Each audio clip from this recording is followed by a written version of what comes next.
do something one time, does that mean they can be done again? Because you saw Oprah, you said, well, Oprah doing it, why can't Monique do it? I think Oprah, when I saw her do it as a little girl, was a push. However, had I not seen Oprah, my dreams would have still been my dreams. Okay. But when you see somebody that's inside of that space, because how many big black women are on TV even now? Correct. So back then, you didn't see any big black women on TV that was doing it. So I think had I not seen her, I would have still wanted to do it. But seeing her, let me say, okay, it's possible. It's right there. Right. What was Monique like as a little girl? What you seeing right now, baby, ain't nothing. So you always... Listen, let me tell you something. A lot of people in this industry don't like me, right? Yeah. They didn't like me as a little girl, Shannon. I'm so used to this shit. People didn't like me because I was going to tell it. I'm going to tell. I'm going to tell on you. So what you seeing right now is the same thing you getting. They tried to fight my ass in the 12th grade, Shannon. They surrounded me, a group of them. Okay, wanted to fight on me. Why? Because I told the truth. What you tell? I told Andre that was not Lamon's baby. Because that's what Lamon. That ain't your place. Let me tell. Wait a minute, Sugar. You gonna calm yourself down? Okay. Hey, Shannon. Do you see Shannon losing herself right now? You better back that up, Shannon. Let me tell you something. Okay. Okay. I'm a person for right. Right. Right? And if you tell me something and you say, Monique, I've done something to somebody, but don't say nothing. Shannon, I'm gonna need you to fix that. Because if you don't fix it, I'm gonna have to tell that because it's wrong. So when she tells me this is not his baby, but I'm gonna tell him it's his baby, I can't let you do that. That's not right. So what I stand for is right. And I think where we run into a problem in our community, in our group, we get so caught in, well, that's not your place, but you see wrong happening, right? So when you see wrong happening, what you do? Do you just stand back and say, that ain't my business? Or do you look and say, well, I knew that wasn't his baby. Now the baby 21 years old and he's trying to find his father. What you gonna do? I'm asking you, what you gonna do? Well, honestly, Monique, if somebody say, well, Shannon, I'm going to tell you something, and I'm going to tell you this in confidentiality, and I don't want to go any further than me, you, and this table. Yes. It stays with me, him, and the table. Well, let me say this, because I'm going to go back and forth with your ass, okay? I would say, before you tell me, did you hurt somebody? Okay, yes. Before you tell me, is this something that would make me question your character? Before you tell me, you got to be what you get ready to tell me, because if you're getting ready to tell me something and I know that you've done something wrong, I know that you're wrong, and I not say anything, that's why people are allowed to keep harming people for years to come. See Harvey Weinstein? Yes. Well, there's a lot of people that knew what was happening. But they felt it wasn't their place. It wasn't their place. Them. Right, until it becomes you. So I think the moment we get into a space, and I was in the 11th grade at the time, okay? But when we get into a space where we say, listen, if I know you're doing wrong, and I take a position that's not my place, eventually you will succumb to what you support. What was your relationship with the young lady that told you this in confidentiality? I'm not going to focus on, I was in 11th grade, now I'm 56, but when she told me, I told her, I'm going to tell. See, I'm that. I'm going to tell him what you said, so we clear. I'm going to tell him what you said, because that's not right. Oh my goodness, Mo. See, I think that's the problem that we're dealing with right now, Shannon. Okay. When we know something is wrong, everything Cat Williams sat here and said, we all know it to be the truth. However, we get so caught up in, well, I ain't gonna say nothing. Well, can you believe he said it? Or can you? Or it's the messenger. It's the messenger, baby. We get so caught up in the messenger that we'll overlook the message. People have a hard time hearing a 5'5" giant tell the truth. People have a hard time with a black woman over 200 pounds tell the truth, because people that look like us, we should just be grateful we got invited to the party. We should just be grateful that someone paid us attention. I've dealt with that my whole life. I've dealt with that. So when you get to a space where you say, listen, I want to be free. I want to be free. I don't want to walk around intimidated, scared, fearful. What might happen? What they gonna what they gonna say? What they gonna do? If it's your story and it's the truth, tell it. Because what you can do is be in a position to prevent it happening to someone else over and over and over again. So if I go back to the 11th grade with that sister who's no longer with us, rest her, with that sister, I would do that again. Because if you tell me something and we know it's wrong, but you're gonna pin that on somebody else, is that right? No, it's not right. And what would your Aunt Mary do? Man, Monique, I swear, Monique. You're not answering my question. What would your Aunt Mary do? Well, she gonna tell it because you gonna tell anything anyway. So they probably don't have to tell her. But that's why you love Aunt Mary, because Aunt Mary kept it in check. Yeah. Even though you didn't want to tell her, Right. she was gonna tell that baby, you know that's not your daddy. Right. We're not gonna play like that. You love Aunt Mary. I do. The uniqueness of your name, M-O hyphen. Most of the time, Monique is a singular. It's not M-O hyphen. What was that like? Because people say, oh, you trying to be different. You trying to be bougie. You know good well you spell your name Monique like everybody else spell Monique. I do. That's my stage name. When I'm not on stage, my name is M-O-N-I-Q-U-E. When I'm on stage, it's M-O, the little hyphen, N-I-Q-U-E. That's just entertainment. Did you ever think about changing it to the hyphen? No. On stage is one person. Off stage is somebody different. And sometimes we get the two mixed up. Right. On stage, I am an entertainer. Right. Off stage, I'm a wife, I'm a mommy, I'm a friend, I'm a sister, I'm these different people, but I keep that stage on the stage. How much of stage is actually Monique? That's good, Shay. That's good. All of the stage is Monique, but there are certain things Monique's gonna say on stage that she wouldn't say off the stage. There are certain things on that stage, you know, there have been people that said, oh, she cussed so much. Oh, I'm a performer, I'm an entertainer, and I'm on stage. But no one will ever find an interview of doing what I do on stage in an interview like with you. It's two different things. Right. What type of student was Monique? I read that you were in, I don't know if this is the correct way, but you were in the class that... The slower one. Yeah. Yes. Special Yes. ed. Yeah, you had a couple... Say it, baby. Now I want you to You want me to spell it out. How about this here? Hey. You got 2 naps, you had 2 recesses. Okay. And you stayed the same class. Did not wear a helmet. Okay. Now, since you want to go there, I did not have to wear that helmet, baby. So, yes. Mon, as I sit here with you today, you didn't all of a sudden become this advanced. Why were you in that class? I'm not going to play with you, Shannon. Okay, some of them damn words Cat was using, I was like, what? I said, oh, he's sucking it to him. You know, I never connected with school because I always felt like it wasn't adding up. So when you're trying to be about the Boston Tea Party, but people that look like me is at the bottom of the boat, I can't connect to what you're saying. I never connected to, because I always felt like something was off.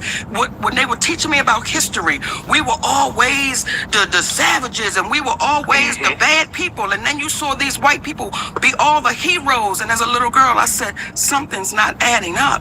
So I don't look at that as a bad thing. I just didn't connect with it. It made no sense to me. So you never had a problem with learning, but the disconnect was what they was teaching and what you actually saw. You like, what you teaching me is not what I actually see. You know what, Shannon? It's a combination. Okay. It was a combination, okay? I wasn't grasping it, and I didn't believe it. So it's a combination. And when you have a child that is full of energy and is sitting in a classroom that is closed in all day long, it just did not make sense to me. So there's no shame to it. When people say, was you in the soul class? Yeah. You know, we colored. So when you... Hey, baby, we colored. But don't overlook what you don't think is the package supposed to be. Right. See, again, we come back to the messenger. Nobody thought that I would be. And I'll go to my family. Like, nobody thought, not the fat one. She's not going to be the one. Not her. So I've been used to people doubting and counting me out. And for me, as that little girl, it's like one day, and that one day is right here. Even your family. So how was your family? How was your brothers and sisters? Because I mean, look, we joke. I mean, I got a brother and sister, and you know, we joke with each other, and I can imagine if the situation were, if one of us was in those class, oh, we gonna get them jokes off, Monique. It is what it is. No one paid enough attention. Really? Like, no one paid enough attention, because though we lived in a household together, we were very individual. So no one even paid attention to what was really going on, and to include my parents. And that's not a victim story. That's not, oh, what was me? It's just what it was. So it wasn't like, oh, you dummy. The jokes were always fat. They were always fat jokes. Well, okay. So I'm so used to that. But are you the only one in your family that's... Baby, the only one that sneaks snacks. I'm the only one that'll sneak them damn snacks, Shannon. I'm the only one. Yes. So what would you say your relationship then and now was with your family? Well, my relationship now with my family, they're my biological family, and I wish them well. Well, here's the thing. I watched you do I think it was like a little clip, and they were talking about interracial dating. Yes. And you said, why would somebody stay where they're miserable? Right. That applies everywhere, Shannon. Okay. It just doesn't apply to that, especially in our community. We've been taught, take care of your family, make sure. Well, there are some families that deserve it, and there are some families that you have to say, listen, I'm so glad we had this time together. And that's it. Yeah. That's why it's mine. I wish all of them the best, but that's what it is. Yeah. So even as I sit here with you now, with all that's going on in Hollywood and all of the stuff I had to go through, I've already been through it with people that you call your family. And I have to say, you know what? That has to just wash off when I know what I'm standing in and what I'm standing on. Right. You're absolutely right, Monique. My grandmother used to always tell us, she'd say, son, teeth and tongue may fall out, but family never should. And she stood on that. No matter what transpired in the family, no matter how bad someone had treated you, you should never fall out. But hearing you say that, that's different, because just because we're blood, that doesn't mean we're family through blood, but sometimes it's somebody on the outside that's not blood, that's actually closer family than the actual biological. We've been taught to say trauma is okay. We've been taught to say you mistreated me, you abused me, you violated me, you disrespected me, you belittled me, but I'm supposed to look at you at Thanksgiving and say, how you doing, Unc? Right. That's what we've been taught. You swallow that pain. That's why people have such a problem with Cat Williams. People have a problem with people that says, I'm going to tell the truth. I'm going to tell the truth. And that causes a ruckus, and you would say, why are people upset with the truth? When you hear Steve Harvey say, there are repercussions when you tell the truth. Well, remember when we were children? What would your grandmother tell you? Tell the truth. Tell the truth, because if not, there will be what? Repercussions. Right. Well, now it's got turned around. When you tell the truth, there'll be repercussions. So what's the opposite of that? Should I tell a lie and get a reward? So that's how we're rolling right now. That's how we're dealing with one another right now. So when it comes to family and people saying, oh, Monique, how could you? Listen, I want to live the rest of this journey that I have in peace. I want to be with my family, in love with my man, he in love with me. We watch our babies grow and develop their own families. I don't need anything in the midst of that, because you family, that I should accept that trauma. I should accept you not taking accountability for what you've done, what you've said, and we just washed the slate.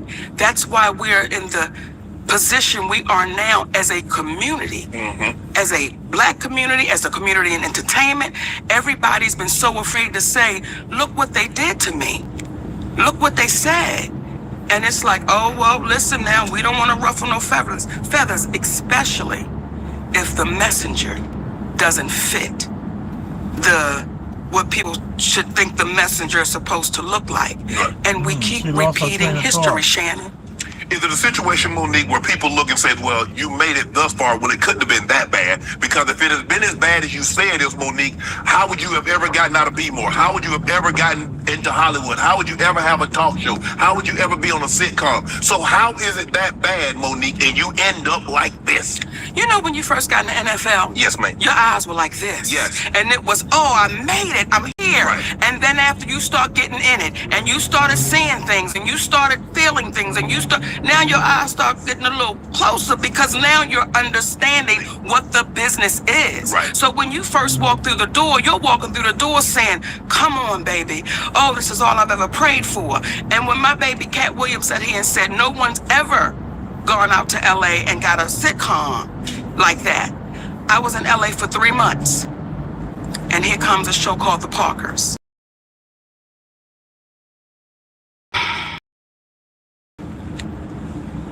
I think that when people say, if it was so bad, you mature.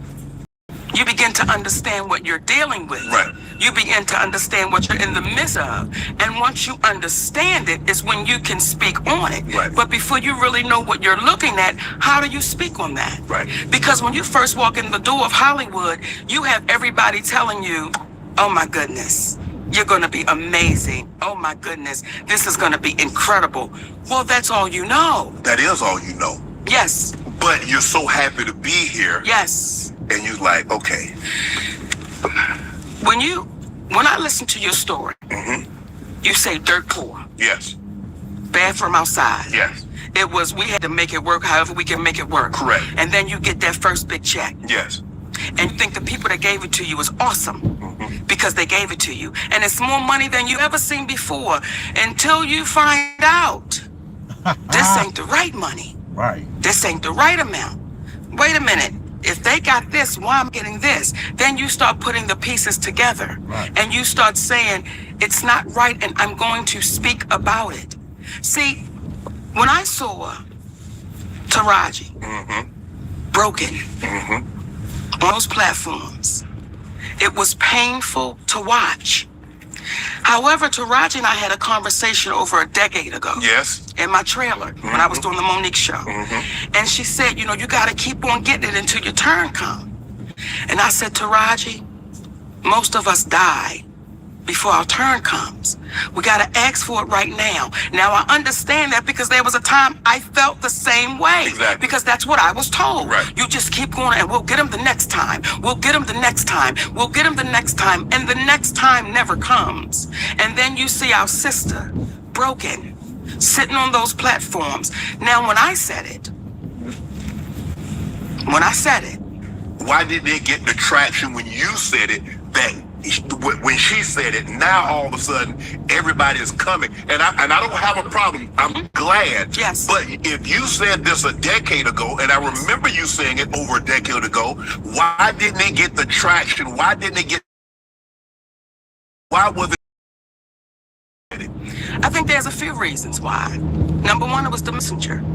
I should just be grateful I got invited to the party. You a big, fat, black woman. How dare you be the one? And then on top of that, you're saying names. You're saying Oprah's name out loud. You're saying Tyler's name out loud. You're saying Lee's name out loud. You're saying Lionsgate out loud. That's not what we do. We say they. We say the people. We say the studio. We say the producers.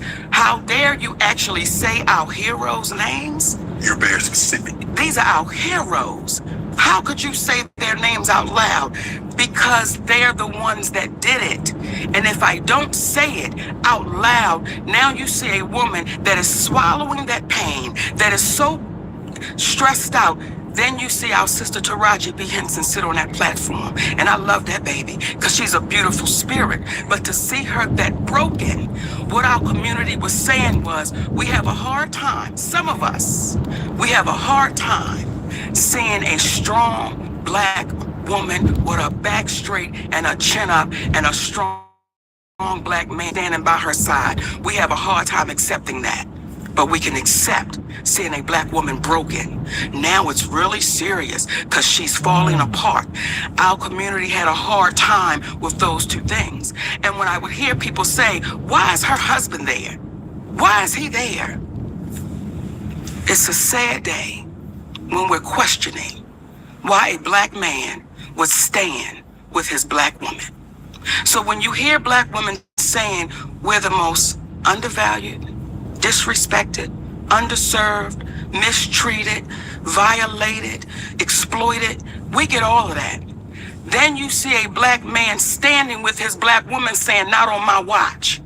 And you hear some black men saying, why her husband gotta be there? We're in a sad state of affairs when we begin to question black love and black unity. So they didn't want to hear me, some of them, because of what I look like, because I spoke about their heroes, and because they saw that man standing right there strong. Never meet your hero. Did they question the validity, because we had never seen this before, not so public, not so present. Yes. Did they question you and his relationship? Me and my husband? Yes. When you say question, what Well, it's like, because they did, but I want to understand what. because, okay, did they think that was your husband, or what? Was he your manager? Because he's been everything. Yes. He's your lover, he's your manager, Name he's your him. confidant. Name him. He's the father. Come on, name him. Whatever he's all encompassing. Yes. He's a toolbox with all the tools that Monique needs. All of them.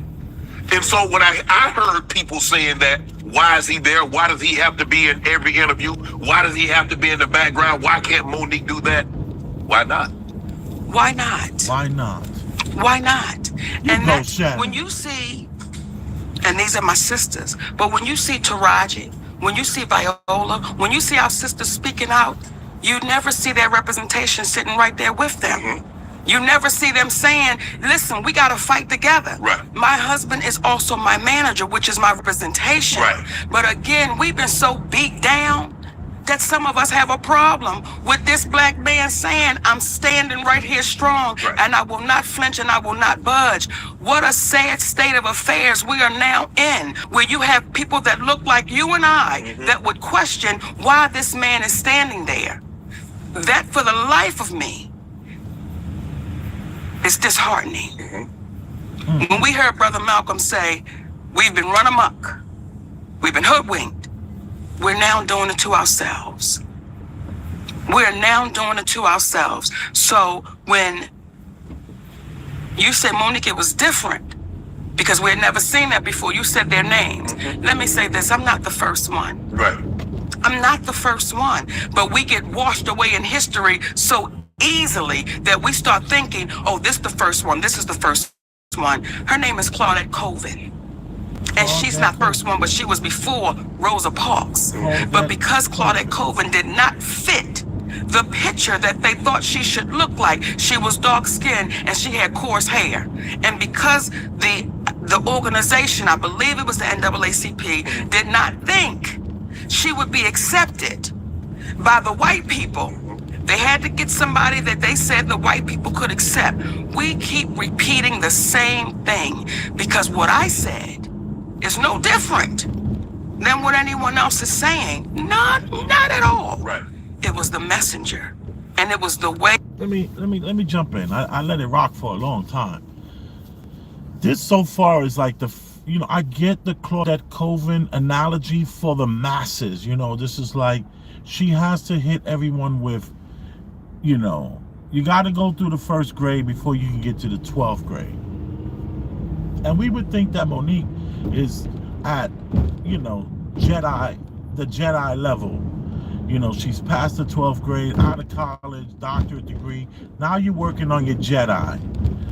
And when she says this Claudette Colvin, it's basically, I think it's placating to the 1st through 12th graders in truth. So, because when you do a little deeper research, you find out that Claudette Colvin was a Marxist and a communist and was at the same school that Rosa Parks was in. And yes, she didn't fit the mold of... Yes, she didn't fit the mold, but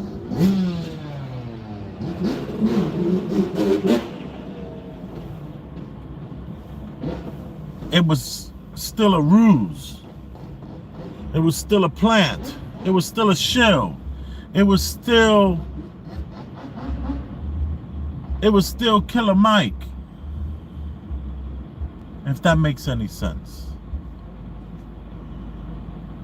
I love what she said about the family, how just because they're your biological family don't mean they're going to be better than the people that you turn into family or that you make family. I really love that, because let me tell you, man, the family, the hand that I was dealt, woo-wee. I just recently had a family member talk about me in such a bad way to my own children. And there's like a part of me that always, there's a part of me that says, yo, you need to kick this person to the curb. You don't need to have this person in your life, you know. And I choose to still have this person around. I say, you know what? I'll let the person still come. They get to see the kids. The kids get to see what family is. But the kids know that this person was talking bad about me.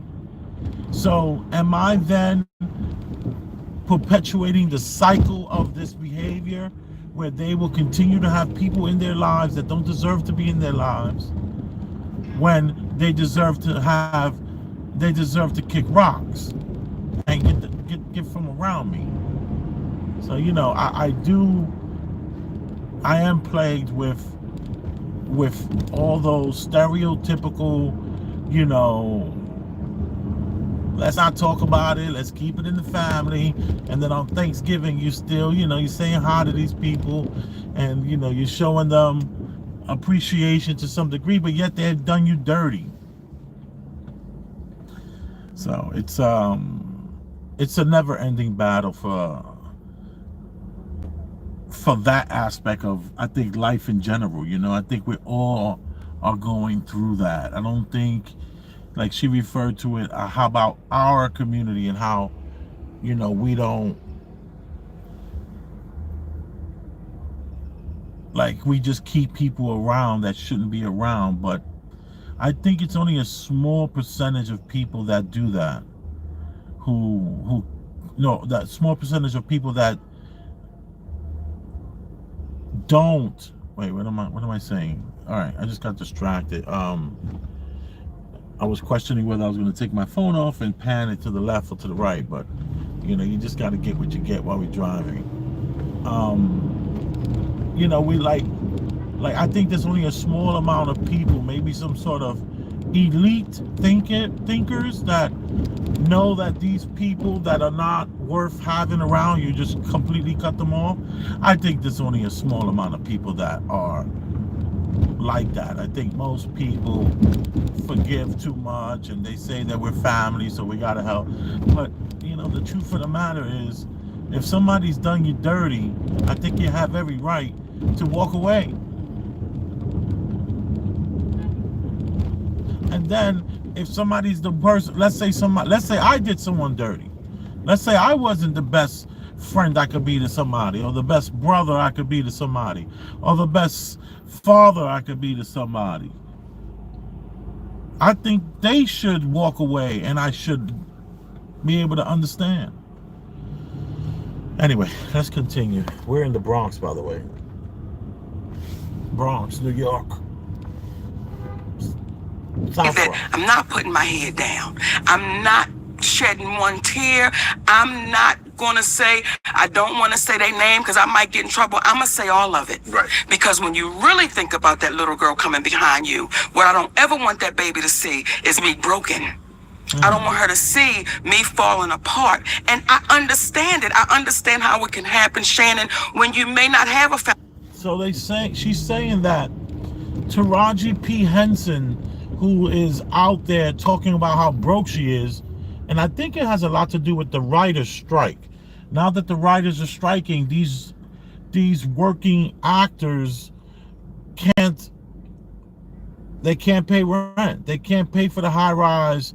They can't, I mean, it's black women I'm talking about. I'm not talking about actors, period.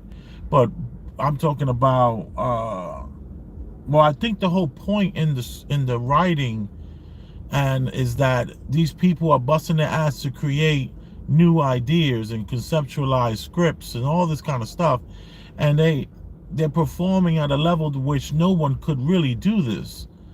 We're like a small group of people and you're not trying to pay us. And then you got the black women who are like, yo, I'm broke. I gotta start like sleeping with young sports athletes who had a crush on me in high school in order to pay rent. So I get that, and I think that Monique is trying to say, when she said it with her head up high and her back straight, standing with a man, and everybody was just like, you know, playing her. Remember when Charlemagne came after her? Charlemagne was like, donkey of the day. Monique was Yvette Carnell.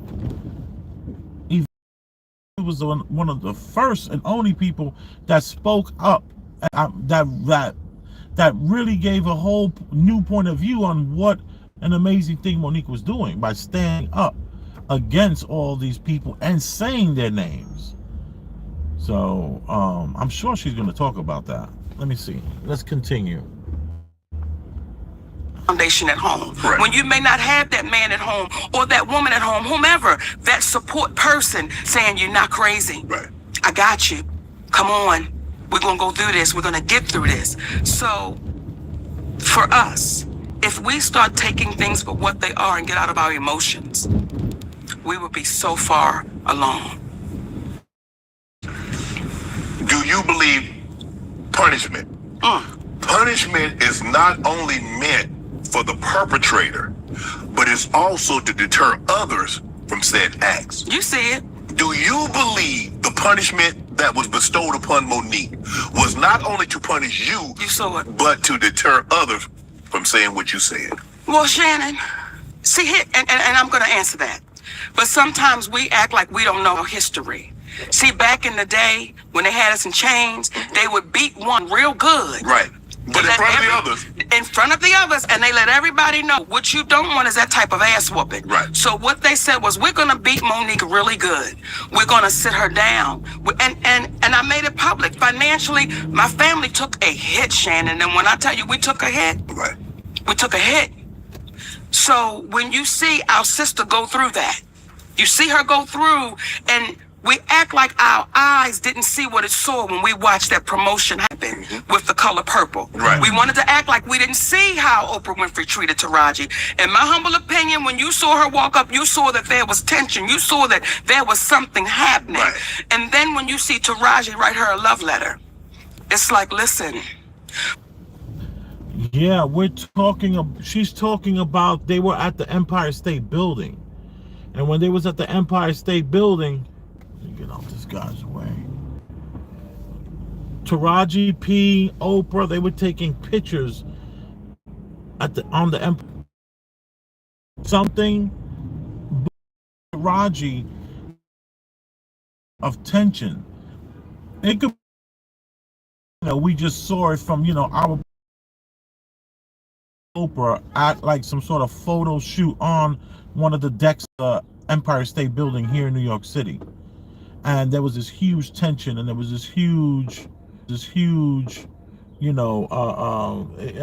you could cut the tension with a knife between her and Oprah. But it was also, we don't know if Oprah just got word of something and it just so happened when they were standing next to each other. And then it turns around, Taraji then turns around and writes a love letter to the same who was behaving so evil to her publicly. So it appeared. And that's where we're at. Hopefully you got that. We got to stand tall and stand strong on what we know. We know you were mistreated. We know it wasn't right. We know it was unfair. And then you turn around and say, oh, but Lady O handled it. I have a problem with that. I have a problem with that because that allows Lady O to keep on doing what doing, and we're in a position of, I don't want to say nothing because we saw how Monique got whooped. Now again, that's just my humble opinion, but I don't know I don't know how else to frame that. It's like, listen, you better fix that because you saw what they did to her, saw how they treated her. Is it a situation, do you believe it's a situation that Oprah might have faced something similar that maybe wasn't as public as you? And she's looking at it, well, if I faced that, went through it, and came out on the other side and look at me, it should be okay. Because sometimes we get that with parents. You know, I struggle. You say my kids should have to struggle sometimes also. Do you think that might be something going on with her? Or you just like, there's a disconnect? There's a disconnect. Okay. There's a disconnect, and there's been a disconnect for years. There's a disconnect. And I think what happens is we place people on these pedestals, and we say, oh, no, you can't do no wrong. We don't even want to hear it. Right. And when you hear cats say, you know what they do? They don't say anything, and they act like it didn't happen. I'm going to keep talking until you take accountability. Right. Until you say, Uncle, I've done this. That's why it was so important. From Oprah Winfrey to Tyler Perry, Lee Daniels. Now, Lee Daniels was the only one I had to deal with. Did you see Lee Daniels apologize? He walked out on that stage. Not only did he apologize on stage, that man apologized to our children. That man apologized to our children and said, I need to apologize for what I put y'all through. He's the only one I had to deal with. However, it became a problem with Oprah Winfrey and Tyler Perry that I wouldn't do something and work for free. Now, when you say, well, maybe Oprah feels like she came through it, why can't you? Right. Well, there's a story with Oprah Winfrey when she was on the show, People Are Talking. Richard Sher was making $55,000. She was making $22,000. These are her words. It was her co-host. She said, I had nothing wrong, and you're in the midst of this situation because she called me, Tyler Perry called me, Lionsgate called. When you were on the phone with my husband, you said, I agree with Monique. I agree with the position she's taking. But when it came time to say it out loud, Oprah Winfrey went totally silent. Now, to Tyler Perry's credit, Tyler Perry called us up, right? And he said, I can see the pain in you and I can hear it. And I want to let you know that I would never do nothing to hurt you. But the conversation kept going on. Only for Tyler Perry to admit he did start a rumor that I was difficult to work with. He lied. Only for Tyler Perry to admit I was wrong. And when my movie Boo came out, I'm going to say that. Right? Now, here's where, when you did that interview with Kat, I could respect how you do it. Because Kat said, you let them people lie in your face. And your response was, Kat, I don't know if they're lying or not. Right. Because I can only take them at their word. At their word. Right? Yes. Well, we sent you the audio of Tyler Perry. I don't want you to take me at my word. I want you to hear his words. And what did you hear that man saying? What did you hear that man saying? He said it. What did he say? Monique, you know you're not supposed to be recording people. No. Let me back up. Okay. Everything we did was legal. And here's where a black woman really gets the kick in the ass. Had I not recorded Tyler Perry, then it would have been my word against his. And then on top of that, it would have been, he's so powerful, we can't even pay no attention to that. Right. Well, now I have him on audio, which is legal to do where we live. Right. Okay? We have him on audio. And do you know what some people then said? Why would you record him? Just like you sat there and said, you know what's illegal to do. But did you hear what the man said? I violated you. Yeah. I mistreated you. Yeah. Do you know, Shannon, that's cost my family tens of millions of dollars? Yeah. Over a lie and a rumor? Is he gonna make he's gonna compensate you for that? I want you to look in your camera. Yes. And I want you to talk to Tyler Perry because you heard what that man said. So ask him, will he compensate my family for that? Tyler, will you come on Club Shay Shay and let's have a conversation about the fair compensation for what transpired between you and Monique? You can sit right here and she's sitting right here and you and I can have a conversation. And we'll do you one better. And give me 5 on that, baby. We'll do you one better, Shay. My husband and I will sit right next to him. Ooh. See, with this whole situation, Oh. and some of the people that Kat talked about, ironically, I have this issues with those same people. There were people that reached out to Tyler Perry on my behalf. Okay. And I was grateful for that. Okay? There was Al Sharpton, the Reverend Al Sharpton, civil rights leader. Yeah. I sent him that audio. He listened to it. He said, baby, what that man did to you was wrong, and you're like my daughter.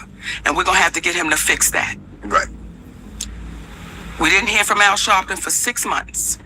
The next time we saw Al Sharpton, he was on a podium talking about we don't need to fly commercial because we can fly Tyler Perry's private jet. I said, that's why maybe I'm not hearing back from him. Okay? Then we had our beautiful... Oh, Al Sharpton, once again, the truth will come out. You piece of S. Now you riding in private jets. So I gotta respect Al Sharpton's gangster because he's the key. He took the information that he had and let Tyler know what he can do with it. And then Tyler then pays. So do I respect the man who steps to the other man and say, yo, you don't do this, we're gonna do that. What is that? Something like Whack 100 is the hip hop Al Sharpton. So I gotta respect it. I don't like it. I think it's disgusting, but I do respect it. You piece of S, Al Sharpton. Sister Stephanie Mills. Yeah. Okay? Who is, she don't play. Yes. Right? Mm-hmm. I told her what happened, sent her the audio. Now, I don't know if she listened to that audio or not, but however, she called Tyler Perry. She said, Monique, Tyler Perry does not want to revisit this. Okay, fine. Right. While we're on the phone, Tyler Perry calls her back and says, I will meet with Monique, but not with her husband. Now, you ready for this? Yeah. And then Monique has to apologize publicly to say Oprah and I had nothing to do with messing up her career. But that'd be a lie. Look in the goddamn camera. I thought that was a stage the way you... Look in the camera. Yes. Because you heard it. Yes. Right? Yes. So when you hear what this man is saying, so I said, Stephanie, tell Tyler Perry, never will I meet with him without my husband. And I owe no apology, so I'm not going to give one. That goes away. Kevin Hart. Now, you know when Cat Williams said gatekeepers? Yeah. Kevin Hart, I do his podcast. Yes. And I want y'all to re-listen to the podcast so you can hear it for yourself. When he first comes on, he says, you're like my mother, you're like my aunt, you're like my sister. Okay? Then we do the podcast. We speak about the Tyler Perry situation. Oprah Winfrey, he said, I don't really know Oprah, but I'm going to reach out to Tyler. I appreciate that. Kevin kept his word. He reached out to Tyler Perry. Kevin Hart called me back about maybe a week or so later. He said, Mo, I talked to Tyler. He said he don't want to revisit it. He said, but I tell you what, let's move past that, Mo. Let's just move past that and let's just do great things. So whatever That's what Kevin said. I want you to hear me, Kevin Hart. Let's move past that, Mo. Let's do some great things together. Don't even worry about it. Whatever y'all want to do, I will partner with you. I'll executive produce with you. You just let me know what you want to do. Now, let me say that before we go any further, because I want to make sure I give Kevin Hart his proper credit. When my family was up against the wall, Kevin Hart wrote us a check and said, here you go. We're forever grateful for that. When we were able to give it back, we said, brother, we appreciate you with some interest on top, because I don't ever want nobody to think, Feel like they me and my husband. So I want to make sure I put that out there. That brother really helped us out when we needed to be helped out. Then when he came back with, I got you. I didn't ask Kevin Hart to do anything. He said, I'll executive produce, I'll partner with you. I said, good shit, Kevin, because we're in a deal with Endemol. And we're trying to get our talk show back. Mo, whatever it is, I got you. Now, Kevin Hart is one of the biggest entertainers right now in the world, Correct. right? And was then. We got off the phone with Kevin Hart. We called Endemol immediately and said, Kevin Hart said, whatever we want to do, he got us. He's going to partner, executive produce. They was like, oh, this is incredible, because when you put Kevin Hart's name on it, you already know what it is. Correct. 2 weeks go by. We get a call from Endemol. Endemol says, we just got a call from Kevin Hart's manager, Dave Becky. And Dave Becky said Kevin doesn't want anything to do with Monique. So whatever she told y'all, he doesn't want to do anything with her, nothing. You know, he doesn't want any kind of relationship with Monique. So what changed between the 2 weeks and plus he gave you a check, you gave the money back, then said he would partner with you, executive produce, whatever you need, Mo, hey, we got you. So what transpired, or what do you think transpired between then, that 2 week period? Well, soon as we got off the phone and they told us what Kevin's manager, David Becky, said, I called Kevin Hart immediately. I said, hey, baby, we just got off the phone with Endemol, and they said Dave Becky called them up and said, you don't want anything to do with me. He said, Mo, that's a miscommunication. I can tell you right now. I said, wait a minute. Are you okay, though, with this white man calling them up? Getting in between our relationship at something you said. He said, Mo, that's a miscommunication, and we're going to talk Tuesday. Don't worry about it. I'm telling you right now, it's a miscommunication. That was 2 years ago. If you talk to him, I talk to him. I've never talked back to Kevin Hart again. Damn. So that's what we're faced with. When you allow somebody to come in between. Let me just also say this. Kevin Hart wrote her a check. She then, because she was down and out, she then gives him back the money with interest. And he takes it. He's the biggest guy in the world. Wasn't he supposed to say, no, that was a gift. I'm gonna get my, I'll put that on my taxes already. Don't even worry about that. So the fact that he took it back, what does that mean? I guess I'm personalizing it too much. Maybe I wouldn't take it back. But if I ever get something from somebody, I would pay with interest. I would always give back with interest myself. And actually makes me feel good to give it back with interest. So maybe Kevin Hart was allowing her to have those feelings of feeling good that she was able to give back the money and hit it off with interest. Sometimes people need to do that. That makes people feel good. So, I understand. He didn't have to give it to her per se, but that was one of the first things that popped in my mind was, why did he just not say, no, that's you. Don't worry about that. Instead, he took it back, but a lot of times it's good to take it back because you make the person feel better. It makes them feel good to know that they needed it and they were able to reach out and get something and then pass it right back as soon as they got the opportunity with something on top of it. Yeah, so I get that. Let's continue. In a relationship with a woman that you said I'm like your mother. You said I'm like these things. I didn't ask you for that. So everything that baby was saying sitting here, everything he was saying was on the up and up, because when you hear people say, get the anger out your heart. Oh man, no one's saying he's lying. No one ever said I was lying.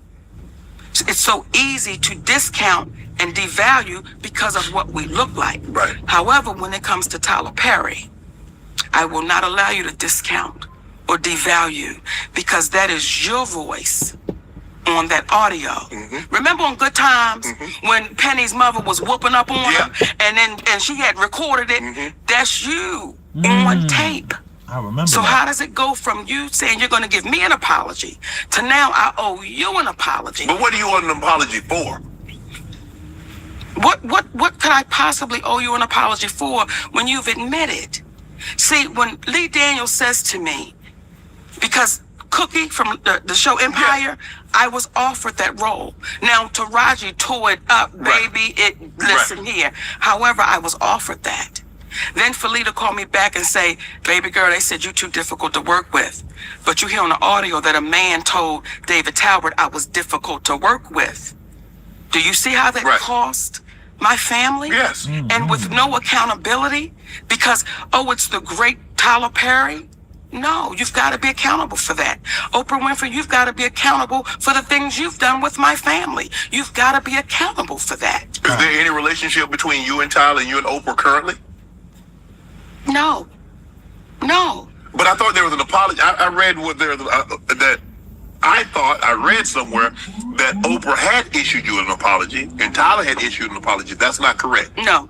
The only person that's given you an apology. You saw it. It's Lee Daniels. That's the only person. So we are in a place where we're too afraid to call them for what it is. We're too afraid to say, if it looked like a duck and it quacked like a duck, what is it, Shannon?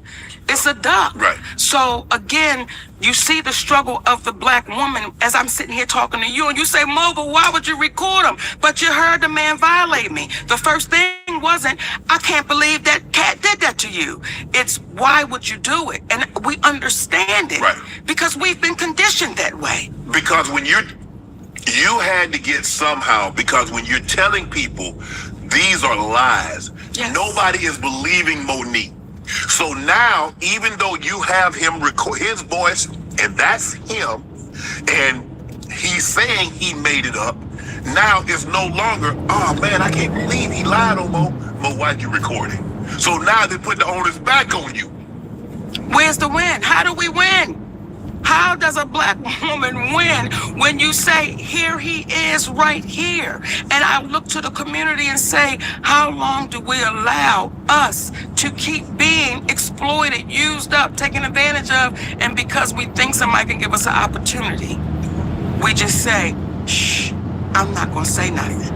If we keep operating like that, Shannon, you're going to have a whole lot of us sitting right here in this same seat, almost telling the same story. Why do you think Tyler is afraid to meet with you and your husband? Why does it need to be you one-on-one when he meet with other representatives and their client? What is it about you that he feels it needs to be just you and he? Does he think your husband is some kind of negative influence on you? He thinks the husband is saying things that Monique probably wouldn't say if I just had an opportunity to talk to her one-on-one. What do you think that is? Let me say this. People better be glad my husband is by my side. Because there are people in Hollywood that know wherever you act up is where I show up. People know in Hollywood, baby, Shannon, and I don't say it with a badge of honor, it's just what it is. Well, I've had to say, who you think you talking to? And we're sitting there with the president of the studio or my patience level is not going to allow. I've been molested. I've been violated. So the moment I see you trying to do it, we're going to have to address it. My husband is nothing but a gentleman. And you know why people have a problem with my husband? Because he's right to it.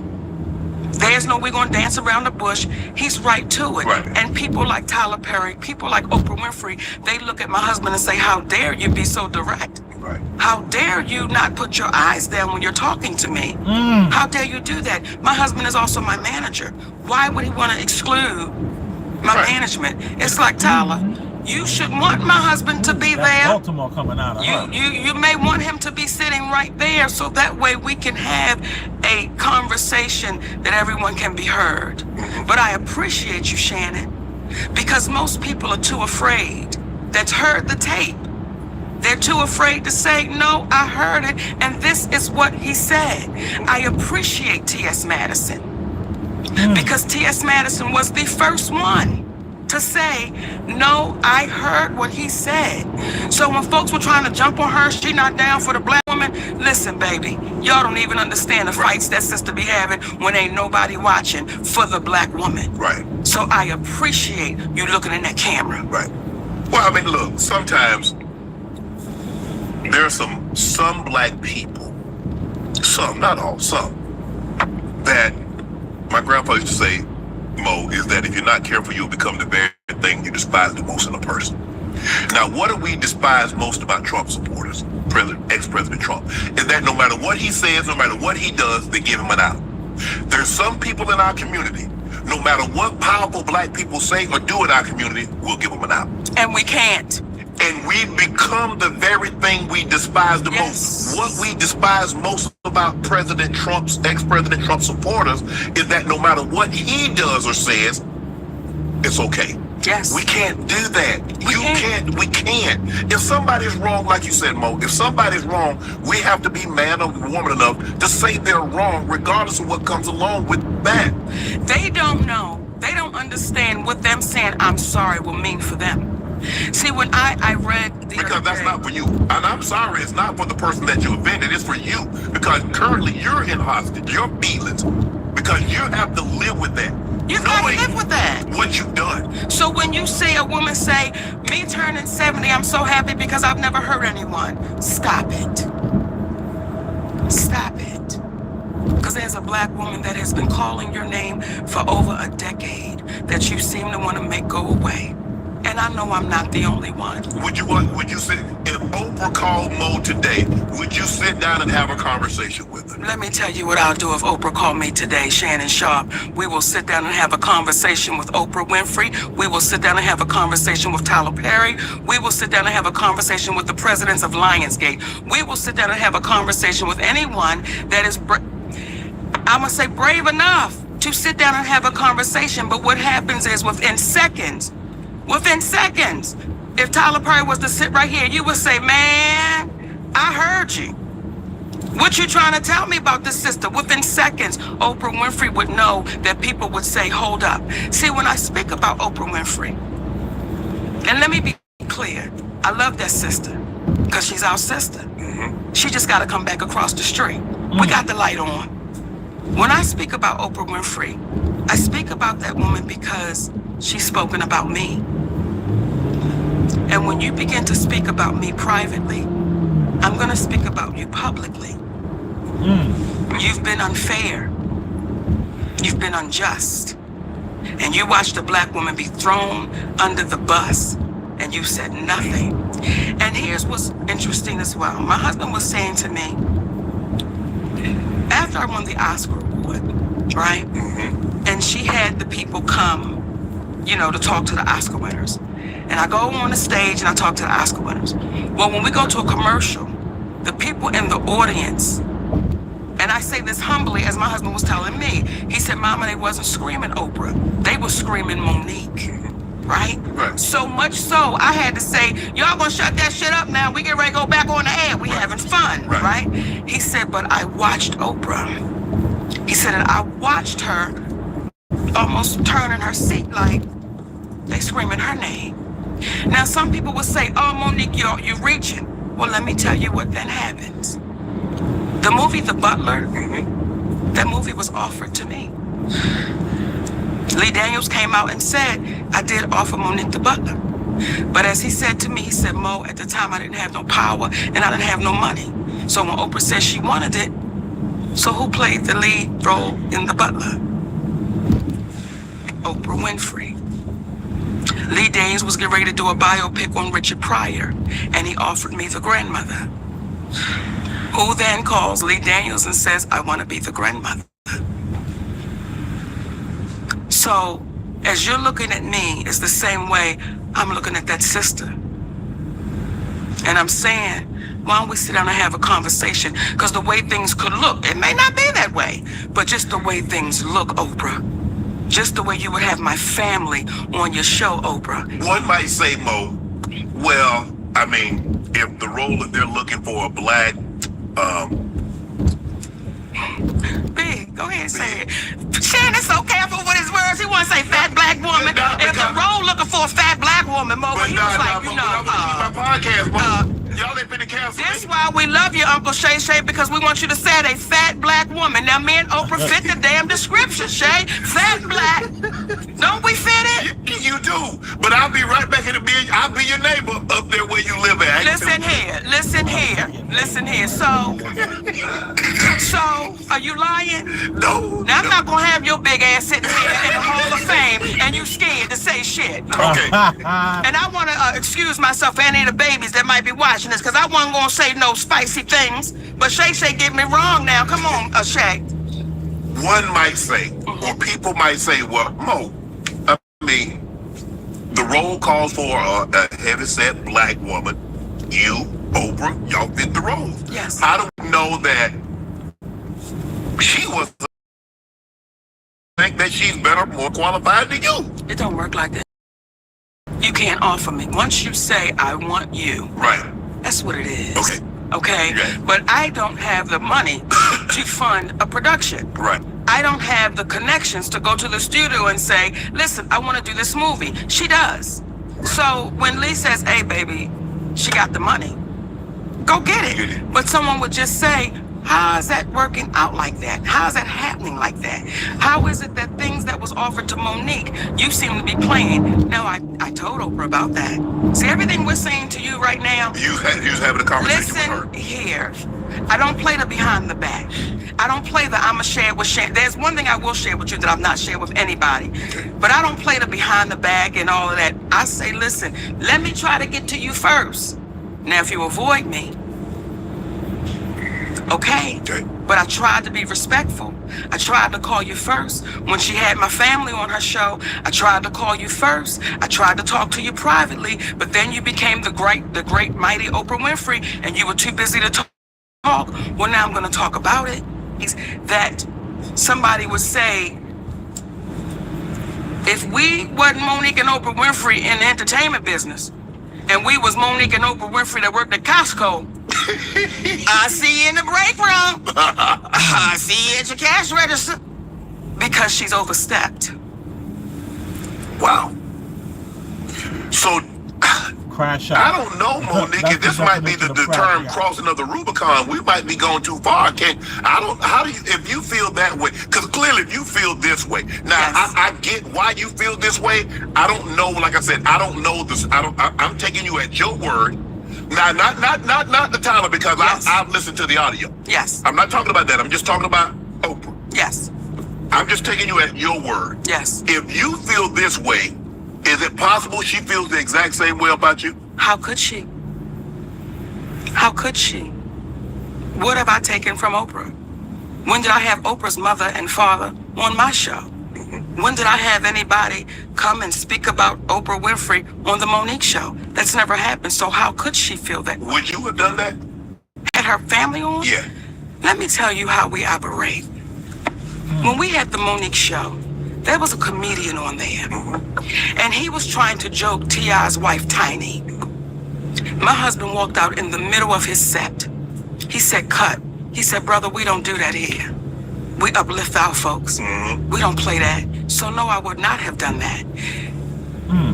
When Oprah Winfrey had my family, and I'll tell y'all, and I'm looking around, baby, because there are people here. Yes. Okay, and I don't want to be rude to the people at Shay Shay's club. You got other people in the club, right? When Oprah Winfrey called me up, and she said, I got a call from your brother. And this is after I won the Oscar award, right? And your brother wants to come on the show, and he wants to apologize to you for molesting you. And he wants to tell other people how to look out for a predator. Right. I said, Oprah, I said, I don't want anything to do with that cat. I said, and then she said, well, if you want me to scratch the show, I will scratch it. I said, sis, don't scratch it because he could be a different person. And I don't want to get in the way if that cat is a different person. I just don't. I was like, I appreciate that, sister. Like, she didn't have to call me. She did? She didn't have to call me and say, I'm going to have your brother. Right. I start seeing commercials with my mother and my father and my other brother who used to be my manager, who knew the fear that I had with the brother that was up on stage, right? We never talked about my mother being there. She never told you that. You know how you feel about your grandparents? Yes, absolutely. You know the honor and how you speak about them? Imagine you then seeing your granddaddy and your grandmama on a show, and they're talking about somebody that violated you, and that woman didn't tell you that they were going to be there. How would you feel? I would feel like you felt betrayed. That is exactly how I felt and how I feel. And it's not, oh, I'm in a, no, I understand it. But you betrayed me, sister. And I'm not the only one. Because at the time when she called you, she said it was just your brother. Just my brother. And when my mother was on that show, do you know what I had to deal with, Shannon? What's that? I would be in the store, and I would have elderly women coming up to me, and they would say, your mama ain't shit. Wow. Now, they wasn't lying, Shannon, okay? They wasn't lying, baby. Sometimes you gotta let the truth be the goddamn truth. Sometimes you got to just go with it, but still, it's my mother.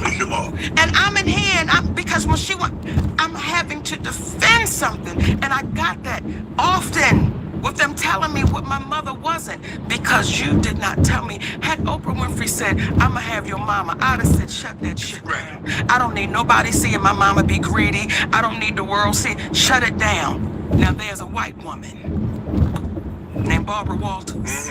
They called her first. And she said, Monique, I told your family, I can't do that to you. I wouldn't do that to you. You just won that award. Like, why would I do that? Yeah, I mean, you're here.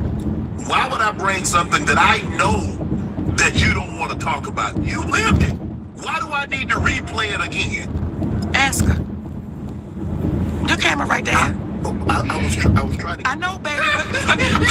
Ask her. See, this is where it gets juicy, right? Yeah. Because you're saying the right thing, but you're asking me questions that I can't answer. Right. I can't answer why Oprah Winfrey did what Oprah Winfrey did. Yeah. Only Oprah Winfrey can answer for her actions. Yeah. So again, stop being scared. No, I'm not. I knew that would get him on there. I knew that would pop him back in, baby. I knew that would get up a shake. But even this show, I have a producer and I give him a lot of leeway. But I've had people reach out and say, well, a family member said something and I want to come on your show and refute it. That ain't what we do here. Right. It's like, It ain't gonna happen. it's almost, you don't cross that barrier. We don't do the family thing. You don't do the family thing. And I'm gonna bring this up. I wasn't gonna do it. But damn it, this seat. I say, you might want to have another sip over. Look, this seat make you go, truth, tell it. No, tell the damn truth. God damn it, tell the truth. Because family is sacred. It's supposed to be. And we don't cross the line with family. And people begin to get comfortable to jump on the Monique bandwagon of Monique doing things wrong, and she doing this and she doing that. And there's a brother named D.L. Hughley. Yeah. And until he take accountability, I won't let it go. What? Because, what was you getting ready to say? I was gonna say, what did DL do? Let me tell you. Baby, that voice went up, didn't it? DL is friend. He like, that's my friend. No, I've met DL on several occasions. I don't know DL like that. Okay. Do I know DL say like I know an earthquake? No. Do I know, since I've interviewed Cat, had several conversations with him, do I know DL on that level? No. Right. See, when we say family is sacred, Right. Family is sacred. And we know that you don't cross the line when it comes to family. Correct. Right? I do DL's radio show. Yes. DL Hughley is not there. His team is there. And Shannon, we having a great time. I mean, baby, we having a great time. We going forward, back and forth. When we get to the end of the show, they say, Monique, you want to play a game? Well, I want to play. I said, sure, sugar. Let's play a game. And it's a game called Would You Rather. No. Okay? Now, Monique, you should have said I'm too old for this game. wait a minute. We're having fun, baby. Right? We're having a good time, Shannon. Okay. It's the sister there and there's two other guys. We're having a great time. It's a beautiful Black unity cookout. Okay. We're having a good time. Okay. Would you say your wife was your family? Is that considered family? Yeah. So your husband is considered family, Absolutely. right? Okay. So here we go. They said, Monique, we want to play a game of Would You Rather. Let's go. Would you rather your husband sleep with Lee Daniels with a condom or Corinne Steffens without one? Really, Monique? Now, as y'all are watching right now who haven't heard this story, y'all going, they doing the same thing in the studio. They going, okay. That is exactly what happened. Now, I said to the team, how does that uplift our community? I said, sister, and her name is Jasmine, how could you ask another sister that? Well, we just planned. I said, tell me the joke in that, because I don't know what you're insinuating. Then you're involving people that have nothing to do with nothing. Like, what are y'all doing? So I said, I'm going to call my brother. DL. I'm going to call my brother. I call DL Hughley on the phone. I say, hey, baby. Yeah. Huh? That's how he responds. Yeah. Did he know it was you?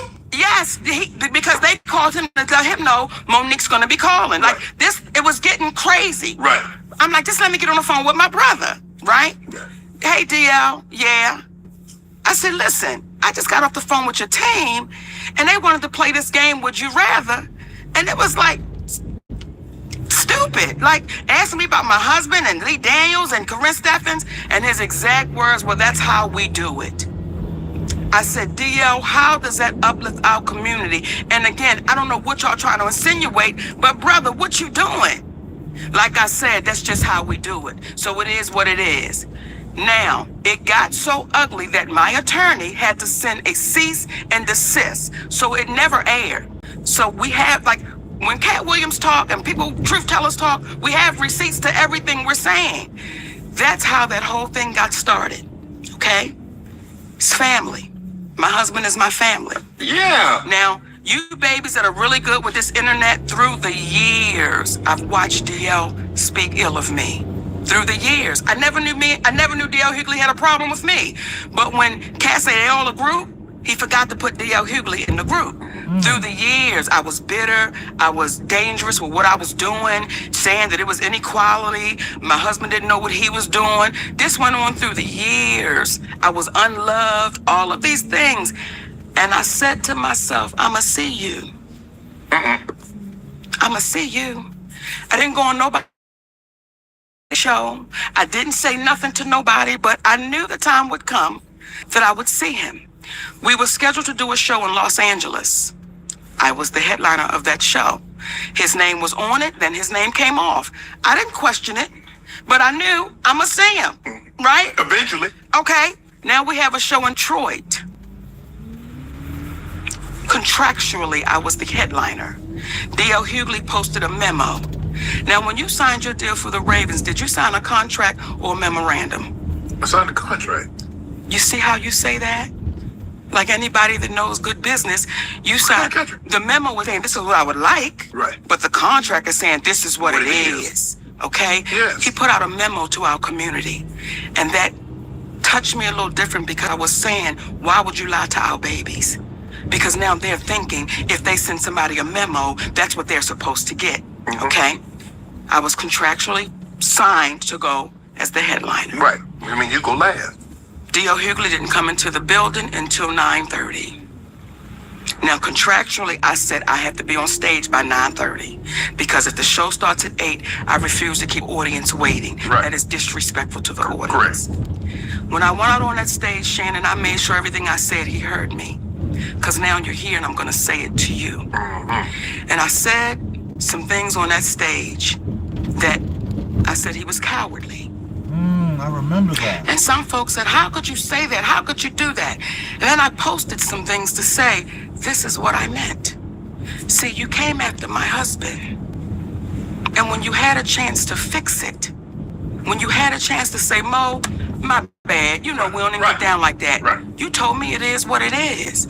And until he's brave enough and courageous enough to say, this is what really happened, y'all. Y'all have never known me to be no shit starter. Folks ain't never known me to go over and kick a sandwich out of somebody's hand that's hungry. But what people do know is, if you kick me, damn if I ain't gonna kick you back. Right. Because that's fair play. Right. So there was one left out the pack. And when you have people that continually don't take accountability, that's why you see us in the state of affairs we're in. Yeah. I'm a firm believer, Mo, that everybody don't play the same. And someone once told me, what is joke to you is death to someone else. What is joke? That's why we don't play with people's families. No. When we had the Monique show, the radio show, listen, you can't come on here and speak ill of no one because we don't play like that because we know how this business works. Right. So when you allow that to happen, what do you think is going to come back your way? What do you think? And D.L. Hughley, please, no, brother, we still love you. Just take accountability for it. And we move forward. I remember reading something about the situation in Detroit. I didn't know the depth of the magnitude of it. I remember reading something about a memo about, I guess it's an addendum that was added on, but the contract is the contract. The contract is the contract. And what happens is because of the messenger, it was easy to pile on. It was easy to pile on. And then when you have some of our black folk that go sit in front of a white man and speak ill of their people, I'm like, yo, what are we doing? What are we doing? What are we doing? What are we coming to that we're going to sit in front of this white man? I can't even say his name. I refuse. Everybody know who he is. We sit in front of him and we just let this man say any and everything about us, and then we go right in with him. That to me is dangerous. And y'all babies that's good with this little computer, don't take my word. You can just go through the years of this cat just running his mouth. And it's like, stop doing that, because what are we saying to the babies coming behind us?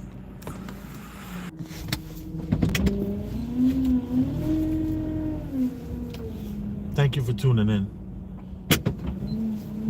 I'm sure, heard at least half of what Monique had to say. And it was so good. You all appreciate it. We'll talk again soon. Big Elvis the Chef Rosenberg. And I'm out. Boom. I love you. That's a fact.